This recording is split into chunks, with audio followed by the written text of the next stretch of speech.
खुश आमदीद, मैं रॉन कैंटर हूँ और आप देख रहे हैं out of Zion God TV पर। मैं खड़ा हूँ जैतून के पहाड़ों पर।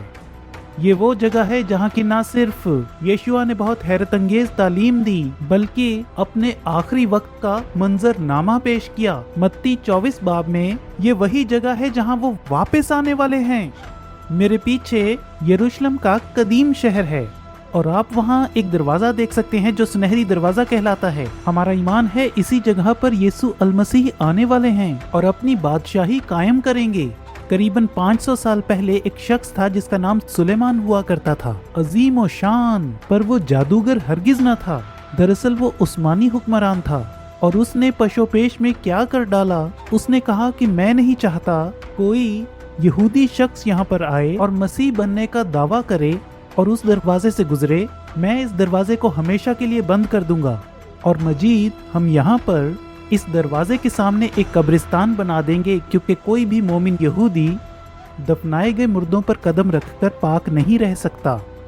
और बहिश्त में मुझे नहीं लगता कि खुदा को कोई इतराज होगा। मुझे नहीं लगता कि खुदावंद आपके जूतों को देखकर कहेंगे अरे नहीं, हमें अंदाजा तक नहीं था कि वो ऐसा कुछ करेगा। बल्कि खुदावंद जानते थे कि सुलेमान ऐसा कुछ करेगा। उसके ऐसा करने से बहुत पहले हम पढ़ चुके हैं जकरिया की किताब में कि खुदावंद ने पहले से तय कर रखा था अजीम और शान सुलेमान की चालाकियों के मुतल्लिक। यरूशलेम पर रोजे कयामत के फौरन बाद खुदावंद यहूदी कौम के लिए लड़ने वापस आएंगे। 14 बाब की 3री आयत में ये लिखा है, तब खुदावंद खरूज करेगा और उन कौमों से लड़ेगा जैसे जंग के दिन लड़ा करता था। वो उन ममालिक के खिलाफ लड़ेगा जो इजराइल पर हमला करेंगे। और 4 आयत में लिखा है, और उस रोज वो कोहे जैतून पर खड़ा होगा। यहीं कोहे जैतून पर तसव्वुर कीजिए, यीशु वापस आ रहे हैं। इसी जगह जहां मैं खड़ा हूं, न मालूम थोड़ा दाएं या बाएं हो सकता है, पर यकीनन ये वही इलाका है। लिखा है जब वो वापस आएगा जो यरूशलेम के मशरिक में वाक़या है और कोहे जैतून बीच से फट जाएगा। उसके मशरिक से मगरिब तक एक बड़ी वादी हो जाएगी, क्योंकि आधा पहाड़ शमाल को सरक जाएगा और आधा जनूब को। है ना हैरत अंगेज।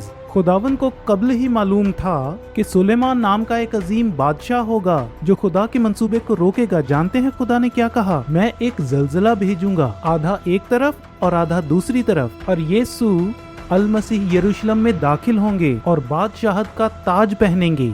9वीं आयत में आगे पढ़ते हैं, इब्रानियों में ये लिखा है, मेरी तरबियत इबादत गाह में होने की वजह से हम ये गीत हर हफ्ते गाया करते थे।